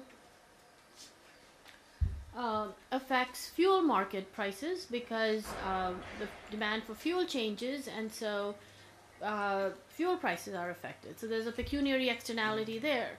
And in this case, both of these pecuniary externalities affect carbon emissions. So it's a complicated problem where you have both technological and pecuniary externalities working, affecting carbon emissions. And, it's sort of figuring out what is the right policy approach in this case is very complicated. And the other complication in this problem here is that carbon emissions is a global problem, and it doesn't matter where they're generated, US or India or China. But the policies, that we don't have a global policy. So we have country-specific policies. And so you have this problem of leakage. So in the US, you may try to cut down emissions, but if you increase emissions in other countries, that offsets the benefits of doing anything in the US. So you're dealing with an imperfect, and not imperfect, but an incomplete regulation. And so that makes matters even worse. If you had a global carbon tax, then you wouldn't have any indirect land use change, and you wouldn't have any rebound effects, because everybody is facing a higher price of fuel, and everybody, you're taxed if you're penalized if you emit, so you don't have this problem. But the problem arises because you only have policies in one country, and that causes spillover effects in other countries, and that has to be taken into account. So trying to sort of grapple with all of that is obviously complicated, and we try to do a part of that here, and we've been doing bits and pieces of that in some of the other papers as well.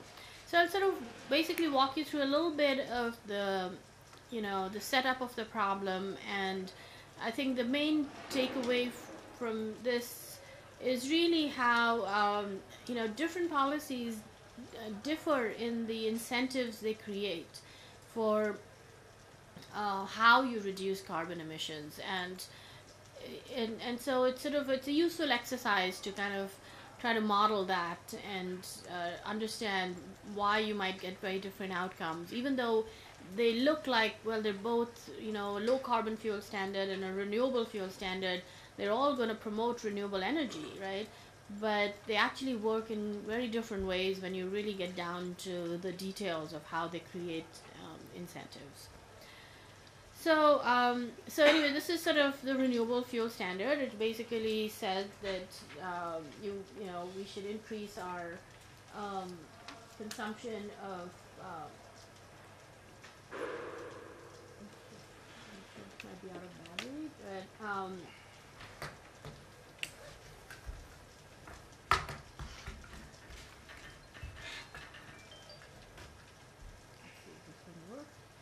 so this basically said that, this is over, here we're looking at by 2030, if you were to increase your consumption of total biofuel to 36 billion gallons, out of which a certain amount can be from corn, 15 billion gallons, and then the rest, big part has to come from these advanced types of biofuels from cellulosic feedstocks like grasses and things, and here's a schedule for doing that. Okay. The other approach is that you can reduce the carbon intensity of the fuel. So this is the carbon intensity, grams of CO2 per megajoule of gasoline and diesel, and that's how it is. If you don't do anything about it, and you set a target and say it needs to go down by a certain rate every year and reach a new low by, so that's a different kind of target. And here you allow for flexibility in how the transportation sector reduces the greenhouse gas intensity. So those are the two policies. And then the third one is you can have a carbon tax. Okay? So we wanted to look at, we developed this model which has a food. So here you have to. It's still partial equilibrium, but in some ways, it's not enough because land is involved. I mean, it's not. You can't just look at this problem for the transportation sector only, because the fuel for that is coming from the agricultural sector, and land is the same. You're using your land for either food production or fuel production. So anything you do on the fuel side is going to have an effect on the food side, and so you have to kind of look at those things jointly. So in sort of defining the scope of the problem, you need to sort of see which are the important sectors to focus on. Of course, a lot of people use economy-wide models because energy consumption affects the whole economy. So you could do that, but at a minimum, you have to take into account the most important sectors that will be affected by such a policy. So we take just this partial equilibrium approach, and so we want to compare the effects of a mandate versus a low carbon fuel standard versus a carbon tax, and we also take into account that we have an open economy. So the U.S. trades with the rest of the world, and it imports oil and it exports food crops. So that's an important part of the story as well. Okay, you can produce these biofuels from different sources, woody biomass and so on. Here are some of the examples of the different types of grasses. This is from the university. At our university, we have a huge energy farm, where they're trying out all these experiments, and here is one grass which you can see is very, very productive, and it can be converted into fuel. Okay, it's currently very expensive to do that, but potentially people are working on to do that. And there's there are other choices. You can take the residue from corn. So this is the leftover, just the stalks of corn, and you can convert this into fuel. And that's in India, that's also what is being tried, because right now here in India they burn it. In the US they don't burn it, they just harvest it and leave it on the ground, or sometimes it's too much residue, and it becomes a problem, but they don't burn it. So but you can actually collect it and convert it into gas. You can gasify it, you can convert it into liquid fuel, you can burn it with coal and produce electricity with it. So it's actually biomass that is very useful.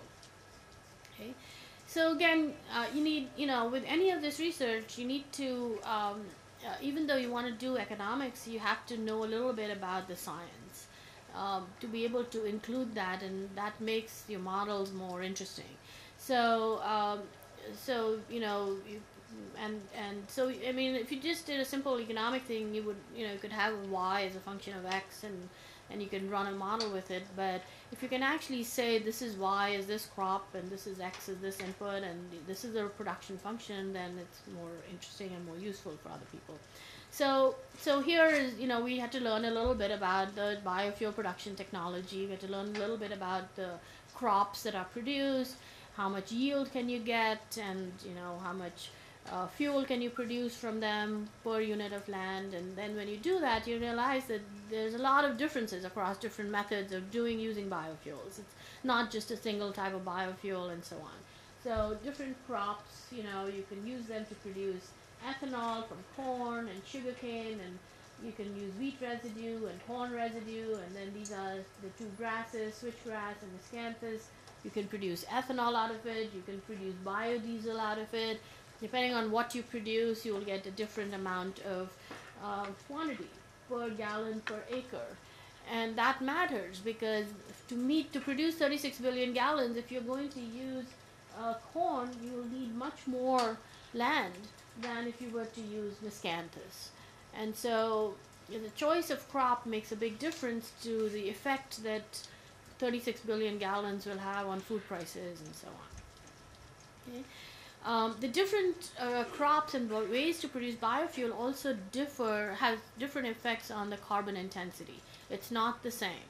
So, this is the carbon intensity of gasoline and diesel, 94 or so grams of CO2 per megajoule. And then corn ethanol reduces it by, say, 30% or so. And miscanthus and switchgrass actually have negative carbon intensity because they sequester and store a lot of carbon in the below ground, in the roots and the soil.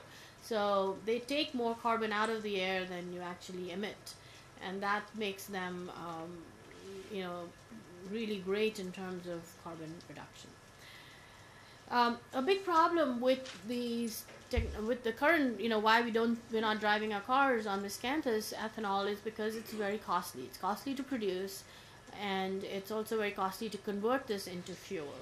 And the cost is almost double the cost of corn ethanol. So if you were to just base this on, which is why you need the government. If you just left it to the market, then there would be no reason for anybody to produce it. Now, the motivation for getting the government involved in it is that over time, the expectation is that if we keep on producing it, if we force the production of this, then costs will come down. We will learn by doing. And so there's another area of research which is called learning by doing, which looks at learning by doing, and which shows that you learn by, as you produce more and more, the cost of production goes down. And so this is sort of showing in the case of corn ethanol how over a period of basically 20 to 30 years, the cost of producing corn ethanol in the U.S. has come down by like 50%. In the 1980s, it used to be so expensive to produce it that it was just not possible. And today, you can produce corn ethanol without any government subsidies. So this just shows that as the cumulative production increases over time, the cost can come down. And that's the same thing for sugarcane ethanol in Brazil. If you look at how their cost has come down since the 70s when they started producing, you'll sort of see this. So that's sort of the motivation for a policy like the Renewable Fuel Standard, that if the government can force 36 billion gallons to be produced, right now it's expensive, but by 2030 we would have figured out how to do it, and maybe the cost would have really come down. Yeah? So when you are, so that's something that, a feature that we include in the model is to allow for that learning by doing to happen. Okay? So then the question is this greenhouse gas mitigation with biofuels, and that, as I said, has these complexities. You have the direct effect, which is the substitution effect, that you take a gallon of biofuel and you use it to displace a gallon of gasoline. You'll save 32% or 100% of your emissions. But then you have these pecuniary effects, or the market effects, and we look at two of them here, but there are others that one could think of. One is this rebound effect because it affects the price of fuel. The other is the indirect land use change effect because it affects the price of food crops, and that affects the rest of the world. Okay. And then we want to look at what is the economic cost of these these policies. So, you're forcing a high cost fuel on consumers, which means the price of fuel goes up. So consumers will presumably be worse off. Producers have to blend it, and therefore they will be affected as well. Demand for oil will go down, so the oil producers will be affected. The food prices go up, so agricultural consumers will be affected. The producers of food crops will probably benefit when crop prices go up, land prices will go up. So there's multiple effects, and different groups are affected, and so the question is, who gains, who loses, what is the net impact? Okay? And then it has effects on the rest of the world. It's not just contained within the US, but it affects prices in the rest of the world, so it affects farmers and consumers and oil producers and car drivers all over the world. Okay, so anyway, so that's what we want to do. So we set up a really simple stylized model to start with, and it's always good to do that because it gives you some general understanding of what it is, what can you expect to find, and sometimes that's very useful. Okay. So it's just a two-sector, this conceptual model is just two sectors. The first is the first sector is just the transportation sector. So we assume that there's some consumers are demanding two things. They want to drive miles. They need transportation. So there's a demand for miles, and they demand food. Okay, and so this is the demand curve for miles. It's a downward sloping demand curve for miles. And we're looking at the area underneath that demand curve. So that's the to understand the total benefit to consumers from driving. And this is the demand curve for food. And so we're looking at the area underneath the demand curve to see their benefits from food consumption. And then there is a cost of producing, so miles need gasoline and or ethanol or some blend of the two. So there is a cost of producing gasoline. That's a supply curve for gasoline. There is a supply curve for ethanol. There is a supply curve for food crops. Okay, so you've got the demand curve for miles, a demand for food, and then you have supply curves over here. And we also say, okay, supposing there is a tax on emissions. So you have the emissions intensity of times gasoline plus the emissions intensity of ethanol times the amount of ethanol and some tax. Okay, so here we're only looking at the direct greenhouse gas emissions, not the pecuniary effects, because we know from welfare theory that the problem is the direct technological externality. You're not trying to deal with the pecuniary effect. So theoretically, you want to set up your problem like this, but you can then look at what are the pecuniary effects and so on afterwards. All right. And we have, we want to maximize social welfare. So we're defining this as social welfare is the consumer surplus plus the producer surplus, plus if there's any tax revenue from the carbon tax. And we have a miles production function. So here I did not define a demand curve directly for gasoline and ethanol. Instead, I'm defining a demand curve for miles. And when you demand miles, then to produce those miles, you will demand gasoline and ethanol. And so we have a production function for how you can convert the gasoline and ethanol into miles. And so that's the production function here. And then we also have a production function for how do you produce food and fuel from land. All right. So for simplicity, we just assume that we can normalize it, and this is the amount of land going into food, and this is how much of ethanol you get per unit of land, and that total amount of land must be less than the available amount of land. Okay? So it's a very simple model that is set up. But then so that's the conceptual model is very, very simple, and then the numerical model is pretty big and complex. Okay, so let me just illustrate how these policies would work. And so we start again with, without any policy, that's your baseline. And we're assuming there is this downward sloping demand curve for vehicle miles traveled. There is a supply curve, like I said, for biofuels. There's a supply curve for gasoline. And for simplicity, we're saying that the U.S. is an importer of gasoline, so we also need to look at the rest of the world, because anything that happens in the transportation sector in the U.S. affects the rest of the world. All right. So now let's say that if you have no policy, then the U.S. there's this demand for miles will generate a demand for biofuels, and will generate a demand for gasoline. The U.S. then generates a demand in the rest of the world for gasoline, and so this is the U.S. demand for gasoline.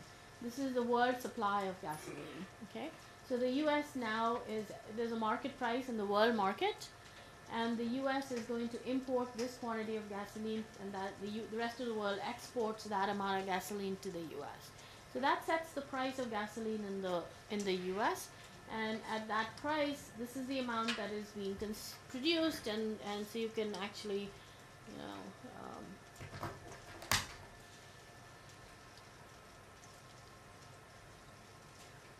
so that's the domestic consumption, and that's the domestic production, and the rest here is the imports.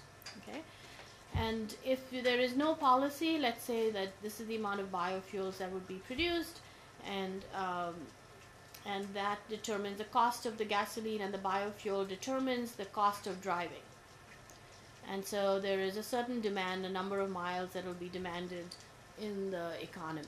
Okay, so that describes basically the status quo situation in the transportation sector. You could do something similar for the agricultural sector. Okay.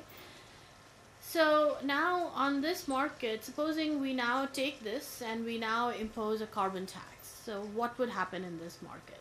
Okay, so when the U.S. imposes a carbon tax, the price of gasoline goes up, like we just saw earlier today, and the price of biofuels will also go up. Not as much as gasoline because its carbon intensity is 30-40% of gasoline, but it will go up a little bit. So when the relative prices of gasoline and biofuels change, not only will the supply curves go up, but also the demand will shift. People will start switching more to biofuels and demand less of gasoline. So both the demand curve and the supply curve will be affected. Okay, so let's say you put this tax on the two. That'll shift your supply curve here. It'll shift this supply curve up there. It'll also it'll also shift out the demand for gasoline, and it'll reduce the demand for biofuels. So your demand curves are going to change because these are substitutes. If they were not substitutes, then only the supply side would change. But because biofuels and gasoline are substitutes for each other, the demand, when any change in prices affects the marginal product and affects the demand and so on. So the demand for gasoline falls, and as the demand for gasoline decreases, the demand for gasoline in the rest of the world goes down. Okay, so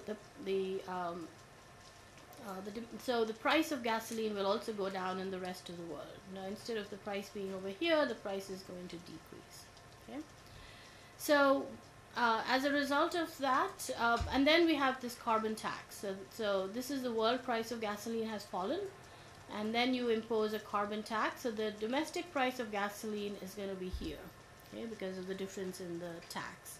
So in the U.S., this was the original price right here, okay, and now the price has gone up. It's not gone up by the full amount of the tax because the world price has fallen, okay, but it goes up a little bit. And the demand for gasoline, which was previously over here, is now going to be going down to that point. So the demand for gasoline falls, whereas the demand for ethanol could go up. From here, people will now consume more ethanol. Okay?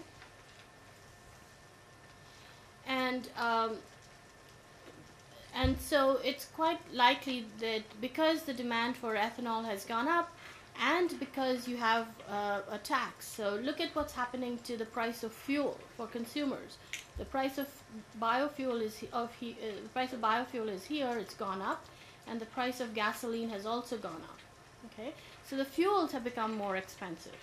So obviously driving is going to become more expensive, and therefore the cost of driving goes up, and demand for the number of miles is going to go down.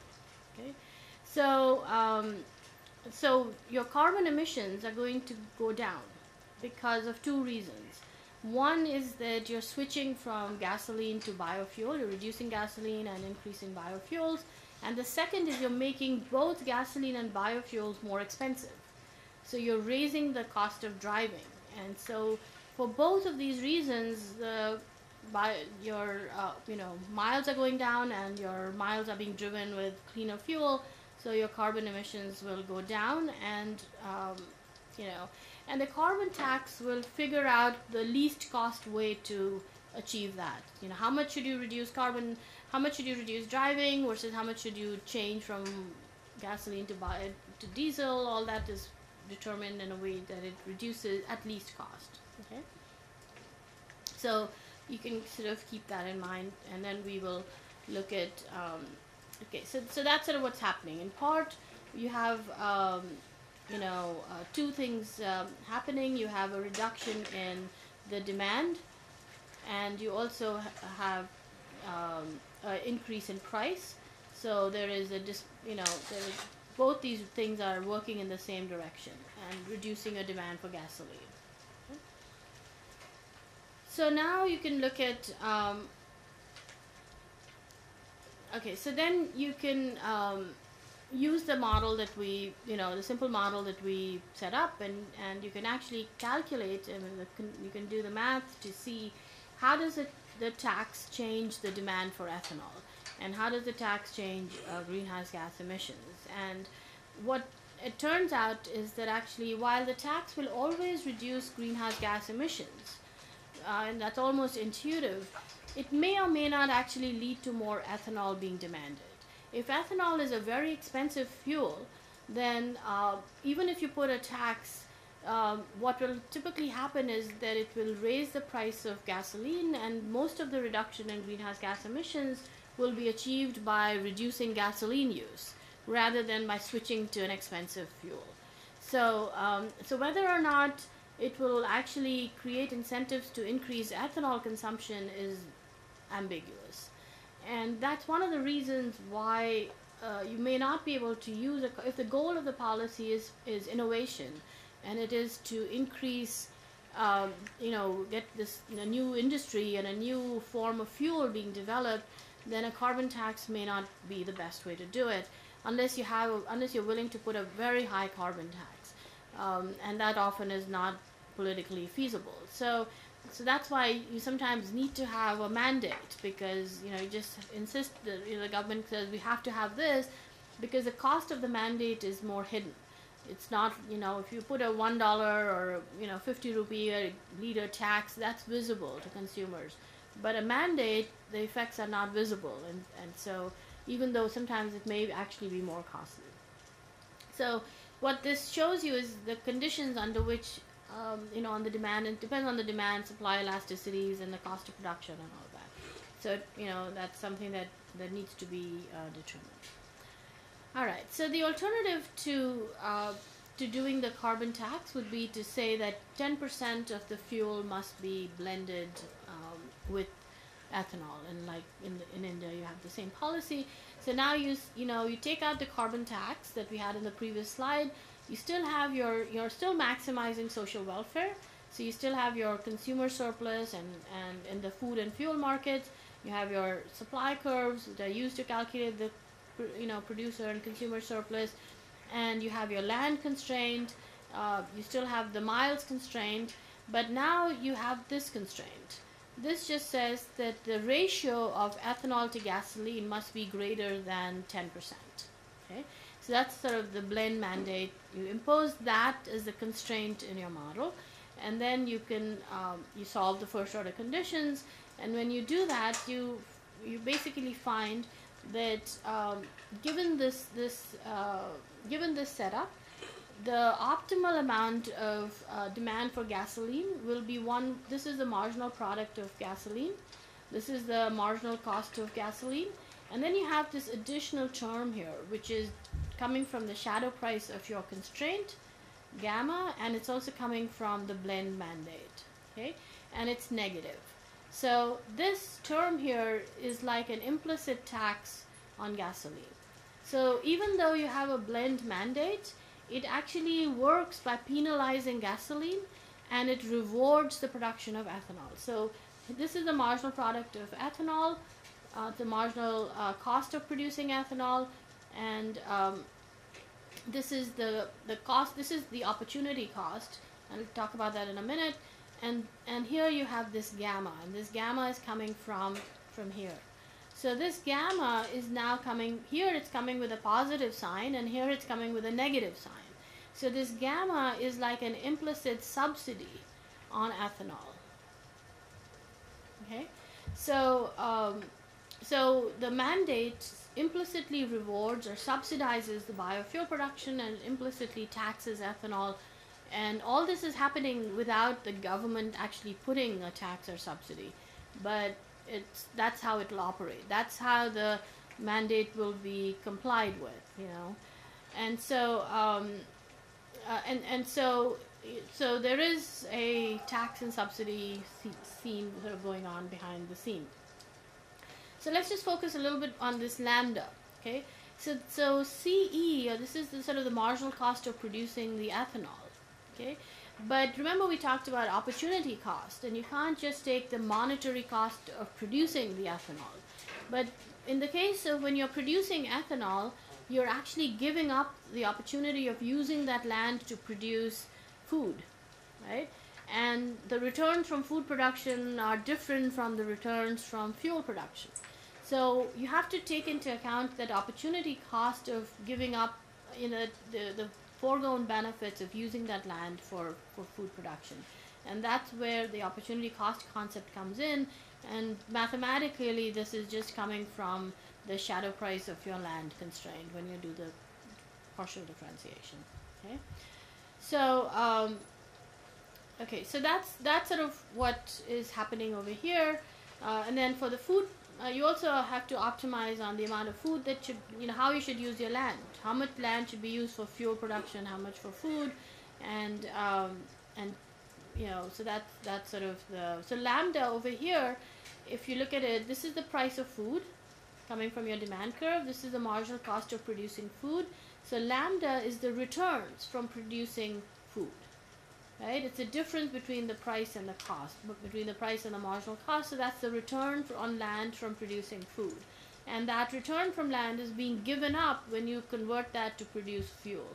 So when you're using land to produce fuel, you must earn a return that covers that opportunity cost, the foregone benefits you would have gotten, which is why the marginal product of producing biofuels must be greater than the marginal cost plus the returns that you would have gotten on that land if you had produced food, right?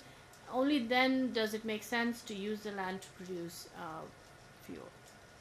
And so when you're looking at the cost of biofuel production, it's not just when you're looking at how you should price biofuels, the price must cover not only the marginal cost of converting and producing the biofuel in the refinery, but it must also cover the opportunity cost of using your land to produce the corn or the grasses for fuel rather than for using that land to produce food. So, that's why it can often be pretty high, because its cropland is very, particularly in the U.S., land that is being used for corn and soybean production is very, very productive. And so using that land and producing, miscanthus on it is very expensive, because you have to give up all the profits you could have gotten with producing corn on it.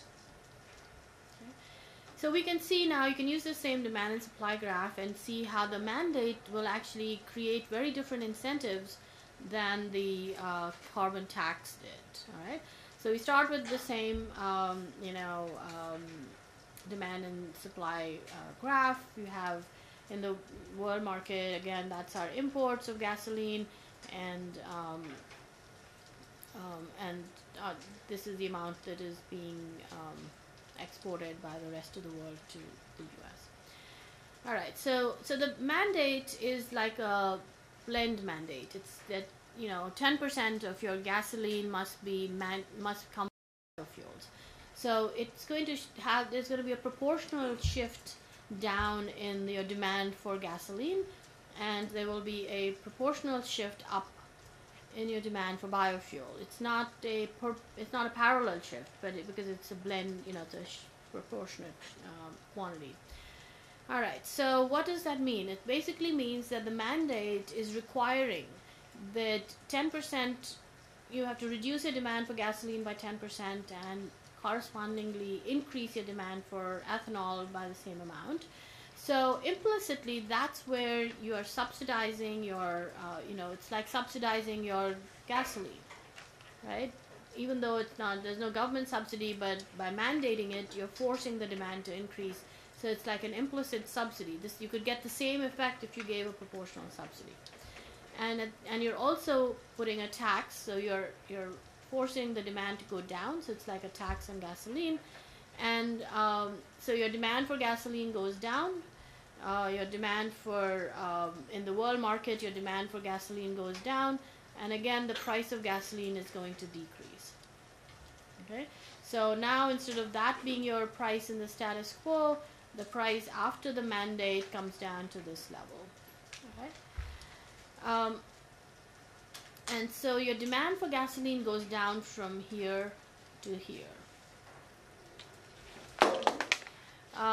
But your demand for biofuels will go up from here, it goes up to there. All right. So now you can see that there are two things that are happening. The demand for biofuel has gone up, and so this is like an implicit subsidy, a price of biofuel for the consumer. So the consumer, although the cost of producing the biofuel for the producer has gone up because you're moving up your supply curve, it's becoming expensive, to produce the extra biofuels, but the consumer is not paying that price. There is a subsidy for the consumer, implicit subsidy for the consumer, and there is a tax for the gasoline consumer, right? So and how this works is basically because the responsibility for blending this and achieving the 10% blend is faced by the blenders, the people who are blending and selling at the gas station. And so they're the ones who are, they're taxing the gasoline producers and transferring that money to the biofuel producers. And so this, there's a market which gets created in order to make this happen. So, but because you have effects going in two directions. Your gasoline price is going up, and your biofuel price is going down. The net impact on the price of fuel is ambiguous. It may go up or it may go down, and it all depends on the slopes of these demand and supply curves. So it's possible that if biofuels are very expensive, then the price of gasoline, the price of fuel, and the price of driving could go up. And also note here that the price in the world market, the oil price is going down. So your price of gasoline is, not going up by the full amount. It's going up, but not, if the world price falls a lot, then the overall price goes up much less. So here you've got, you could have this, but you could also have a situation where your cost of driving may go down. And that is theoretically ambiguous. It depends upon many of the slopes and the parameters over here. Okay? Is it time to finish? Okay. All right. So yeah. So just to finish the story, what you have is two effects here that are working in different directions. Yeah. So you have the displacement effect because you're replacing a certain amount of gasoline with biofuels. But on the other hand, you have a rebound effect that is going in the opposite direction because the price of gasoline has fallen. So that your total amount of gasoline reduction is only from here to here. It's not, from there to there. Even though you're, because if you didn't have any price effect, you'd have a much bigger reduction, which you don't. And so that's the other issue with the mandate. You may not get the full reduction in terms of greenhouse gas emissions that you might expect because of this pecuniary effect that is happening. All right, so I'm going to post these slides up, and if you have questions, we can come back to it and we can discuss it tomorrow. And yeah, so we'll leave it at that. Okay? All right. Do they need to read something So tomorrow I was planning to cover this topic of, technology adoption, go to a slightly more general model of technology adoption than what I presented today in the context of the power sector in India. So you can take a look at the readings for tomorrow's class, and kind of it's useful to go through it. And we'll talk more about agricultural pollution rather than industrial pollution and the specific challenges imposed when you're trying to deal with agricultural pollution. So we'll look at policies related to that tomorrow. So basically, I think just look through the readings that are, the 3 readings, and you can go through those. So there'll be a lunch at SIS 2 building. I hope everybody knows. If not,